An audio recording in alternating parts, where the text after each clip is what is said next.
ಪ್ರಿಯ ವೀಕ್ಷಕರೇ, KTN ಕನ್ನಡ ಸುದ್ದಿವಾಹಿನಿಗೆ ಸ್ವಾಗತ. ಚಾಮರಾಜನಗರ 5 ವರ್ಷದ ಬಾಲಕಿ ಮಹಾಲಕ್ಷ್ಮಿಗಳನ್ನು ನೀರಿನ ಟ್ಯಾಂಕಿನಲ್ಲಿ ಮುಳುಗಿಸಿ ಸಾಯಿಸಿದ ಮಹೇಶ್ ಬಿನ್ ಗಂಗಾನಾಯಕ ಮತ್ತು ರತ್ನಮ್ಮ ವೈಫ್ ಆಫ್ ಮಹೇಶ್ ಎಂಬ ದಂಪತಿಗಳಿಗೆ ಜೀವಾವಧಿ ಕಠಿಣ ಶಿಕ್ಷೆ ವಿಧಿಸಿದ ಪ್ರಧಾನ ಜಿಲ್ಲಾ ಮತ್ತು ಸತ್ರ ನ್ಯಾಯಾಧೀಶರು ಪ್ರತಿಭಾ ಜಿ ಆದೇಶ ಹೊರಡಿಸಿದ್ದಾರೆ.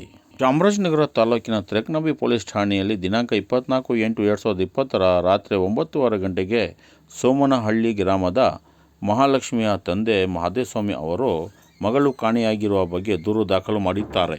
ದೂರು ದಾಖಲು ಮಾಡಿದ ಬಳಿಕ ಗ್ರಾಮದಲ್ಲಿ ಮಗುವಿನ ಹುಡುಕಾಟ ಪ್ರಾರಂಭವಾಗುತ್ತದೆ. ಬಳಿಕ ಮಹೇಶ್ ಅವರ ಮನೆಗೆ ಮಗು ಹೋಗಿತ್ತು ಎಂದು ತಿಳಿದು ಬಂದ ನಂತರ ಮಗು ಕಾಣೆಯಾಗಿರುವುದು ಎಂದು ಖಚಿತ ಮಾಹಿತಿಯ ಮೇರೆಗೆ ಅದೇ ದಿನ ರಾತ್ರಿ 11:15 ಗಂಟೆಗೆ ಸರಿಯಾಗಿ ತೆರಕನಂಬಿ ಪೊಲೀಸ್ ಠಾಣೆಯಲ್ಲಿ ಮಗುವನ್ನು ಮೇಲ್ಕಂಡ ರತ್ನಮ್ಮ ಮತ್ತು ಮಹೇಶ್ ಎಂಬುವವರು ಕಿಡ್ನಾಪ್ ಮಾಡಿದ್ದಾರೆ ಎಂದು ದೂರು ದಾಖಲಿಸಿದ ಮೇರೆಗೆ ಪೊಲೀಸ್ ಅಧಿಕಾರಿ ಹಾಗೂ ಸಿಬ್ಬಂದಿ ವರ್ಗದ ತಂಡ ಆರೋಪಿಗಳ ಮನೆಗೆ ತನಿಖೆಗೆ ಒಳಪಡಿಸಿದ್ದು, ಈ ಸಂದರ್ಭದಲ್ಲಿ ಮನೆಯ ಪೂಜೆ ಕೊಠಡಿಯಲ್ಲಿ ಮಹಾಲಕ್ಷ್ಮಿ ಶವ ಚೀಲದಲ್ಲಿ ಕಟ್ಟಿಟ್ಟುವುದನ್ನು ಪತ್ತೆಯಾಗಿತ್ತು.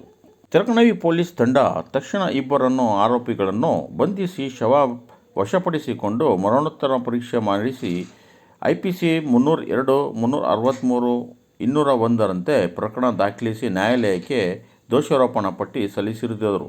ಸಾಕ್ಷಿ ಆಧಾರಗಳನ್ನು ಪರಿಶೀಲನೆ ನಡೆಸಿ ಸಂದರ್ಭದಲ್ಲಿ ಆರೋಪಿಗಳನ್ನು ಮಹಾಲಕ್ಷ್ಮಿಯನ್ನು ಕಿಡ್ನಾಪ್ ಮಾಡಿ ಹತ್ಯೆಗೈದು ಶವವನ್ನು ನಾಶಪಡಿಸುವ ಪ್ರಯತ್ನ ನಡೆಸುವುದನ್ನು ಸಾಬೀತುಪಡಿಸಿದ ಹಿನ್ನೆಲೆಯಲ್ಲಿ ಮಹೇಶ್ ಮತ್ತು ಅವಳ ಹೆಂಡತಿ ರತ್ನಮ್ಮಳನ್ನು ಜೀವಾವಧಿ ಶಿಕ್ಷೆ ಮತ್ತು 10,000 ರುಗಳನ್ನು ದಂಡ ವಿಧಿಸಿ ಪ್ರಧಾನ ಮತ್ತು ಜಿಲ್ಲಾ ಸತ್ರ ನ್ಯಾಯಾಧೀಶರು ತಮ್ಮ ಆದೇಶದಲ್ಲಿ ಉಲ್ಲೇಖಿಸಿದ್ದಾರೆ.